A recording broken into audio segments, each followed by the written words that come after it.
Hi friends, ఈరోజు మా అమ్మ జంతుకులు చేస్తున్నారు. దానికని పిండి ముద్ద తయారు చేశారు.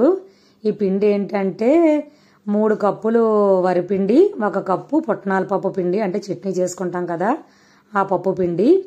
దాంట్లోకి కారము, నువ్వులు, వాము, సాల్ట్ వేసి కొంచెం వేడి నీళ్ళు మరగబెట్టి వేసి ముద్ద తయారు చేసి ఉంచారు.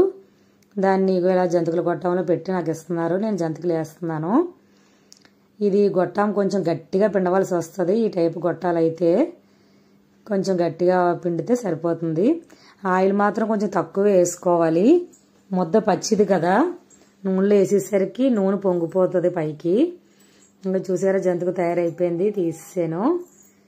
ఇప్పుడు మా ఇంట్లో గన్నతో పిండి జంతికలు గొట్టం కూడా ఉంది. ఇప్పుడు ఆ గన్నతో వేసి చూపిస్తాను మీకు. దీంతో అయితే చాలా ఈజీగా వేసేసుకోవచ్చు. మనం పెద్దగా కష్టమేమీ ఉండదు. అలా ప్రెస్ చేసుకుంటూ ఉంటే సరిపోతుంది. కానీ మా అమ్మగారు అయితే దాంతోనే వేసుకుంటూ ఉంటారు. మేము చేసినప్పుడు అయితే దీంతో వేసేస్తూ ఉంటాము. దీంతో పెద్ద కష్టంగా పిండి పని ఉండదు. చూసారా, ఎగిపోయింది జంతుకు. ఇది అయితే కొంచెం సన్నం కావాలన్నా చాలా రకాలు ఉంటాయి. అందులోని ఆ ప్లేట్స్ మార్చుకోవడమే. నేనైతే ఈ ప్లేట్తో వేసుకున్నాను. చాలా స్మూత్గా వస్తాయి.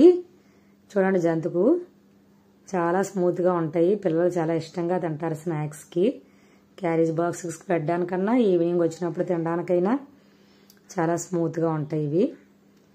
వీటన్నిటిని ఒక డబ్బాలో వేసి స్టోర్ చేసుకుంటే ఒక 10 రోజుల వరకు కూడా కరకరలాడుతూనే ఉంటాయి, మెత్తగా ఉంటాయి. 3 గ్లాసులు రైస్ పిండి, 1 గ్లాసు పుట్నాల పిండి, నువ్వులు, కారం, సాల్ట్ వేసుకోవాలి. ఇగో చూసారా, మా జంతికలు రెడీ అయిపోయి డబ్బాలో మొత్తం అన్నీ వేసాము.